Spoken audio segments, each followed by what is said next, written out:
বন্ধুরা, ফেনীর বন্যা দিন দিন ভয়ানক রূপ ধারণ করছে। এই বন্যায় দেখা যাচ্ছে মানুষের বাসাবাড়ি পর্যন্ত ডুবে গিয়েছে, লাশ পানিতে ভেসে যাচ্ছে, সাপের কামড়ে মানুষ মারা যাচ্ছে এবং দেখা যাচ্ছে হাসপাতালের ভিতরে পর্যন্ত পানি উঠে গিয়েছে। আপনারা দেখতেই পাচ্ছেন প্রচন্ড স্রোতে ফেনীর রাস্তাঘাটের অবস্থা কিরকম খারাপ হয়ে গিয়েছে।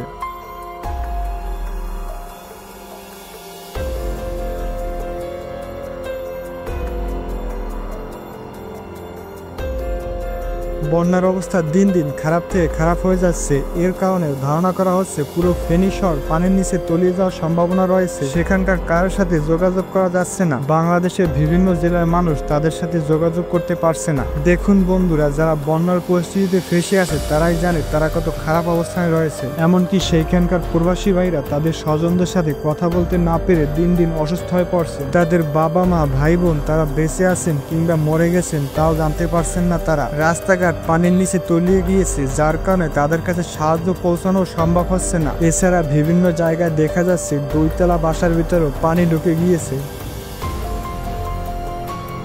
আপনারা বুঝতেই পারছেন পানির তীব্রতা এবং ভয়াবহতা কতটা পরিমাণ বেশি। তাদেরকে খাবার সরবরাহ করার জন্য হেলিকপ্টার ব্যবহার করা হচ্ছে। হেলিকপ্টারের মাধ্যমে যতটুকু সম্ভব তাদেরকে সাহায্য করা হচ্ছে। হেলিকপ্টারের মাধ্যমে দেখা যাচ্ছে পানির কারণে মানুষ বাসা বাড়ির ভিতরে বন্দী হয়ে রয়েছেন। হাজার হাজার মানুষ আহত হয়েছেন এবং কত পরিমাণ মানুষ নিহত হয়েছেন তা এখনো পর্যন্ত জানা যায়নি। একটা জরিপের মাধ্যমে জানা গিয়েছে অনেক মানুষকে নাকি পাওয়া যাচ্ছে না। এছাড়া বাংলাদেশের বিভিন্ন জেলায় পানি ঢুকতে শুরু করেছে এবং গোমতী নদীর পানি এতটা পরিমাণ বেড়ে গিয়েছে যে সেইখানকার পানি এখন মানুষজনের ঘর বাড়ির ভিতরে ঢুকে পড়ছে।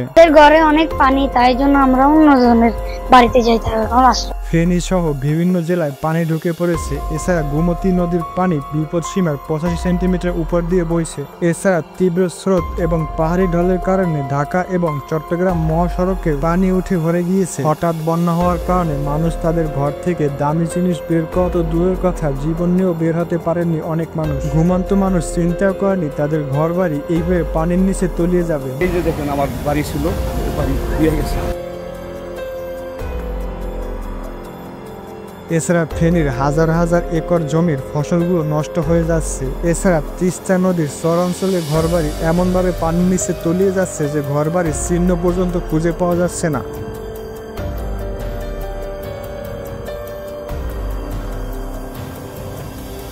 বিভিন্ন জেলায় বন্যা আটকে থাকা মানুষদের কাছ থেকে জানা গেছে তারা এর আগে এত বড় বন্যা আর কখনোই দেখেনি। কোন রকম সংকেত ছাড়া হঠাৎ রাতে এত বড় বন্যা তারা কোনোভাবেই কল্পনাও করতে পারেনি। ইতিমধ্যে ভারত কিন্তু অনেকগুলো বাঁধ খুলে দিয়েছে, যার কারণে পানির চাপ ব্যাপক হারে বেড়ে গিয়েছে। ভারত ইতিমধ্যেই যে বাঁধগুলো খুলে দিয়েছে তাতেই বাংলাদেশের এই অবস্থা। আর যদি সম্পূর্ণ বাঁধগুলো খুলে দেয় তাহলে বাংলাদেশের কি অবস্থা হবে সেটা একবার ভেবেই দেখুন।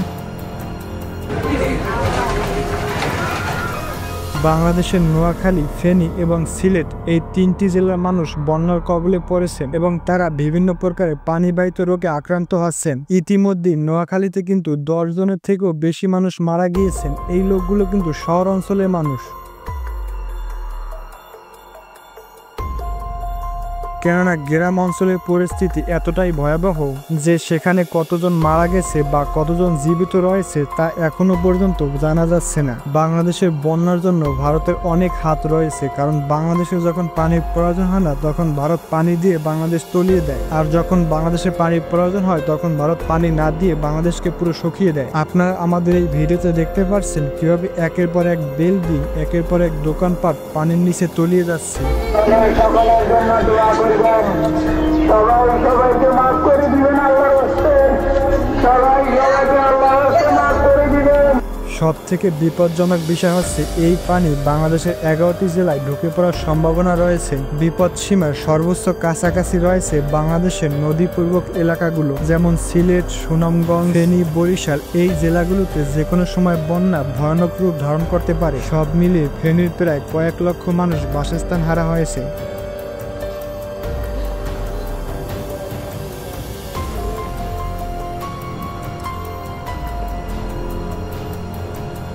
এতে ফুলগাছির 99টি ও পরশুরামের 33টি শিক্ষা প্রতিষ্ঠান পুরোপুরি বন্ধ ঘোষণা করে দেওয়া হয়েছে। এমনকি পরীক্ষা পর্যন্ত বন্ধ করে দেওয়া হয়েছে।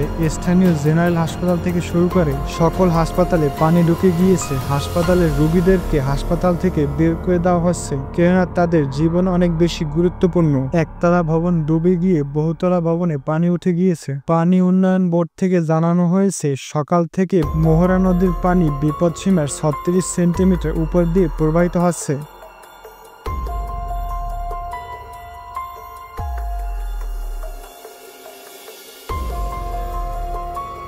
এছাড়া রাস্তাঘাট পানির নিচে তলিয়ে গিয়েছে। এছাড়া পর্যটকদের ঝুঁকিপূর্ণ স্থান থেকে দূরে থাকার নির্দেশ জানিয়েছে পুলিশ। এছাড়া উজানে ভারতের আসাম এবং মেঘালয়ে ভারী বৃষ্টিপাত হচ্ছে, সেই পানি আবার বাংলাদেশের নদ নদীতে এসে পড়ছে,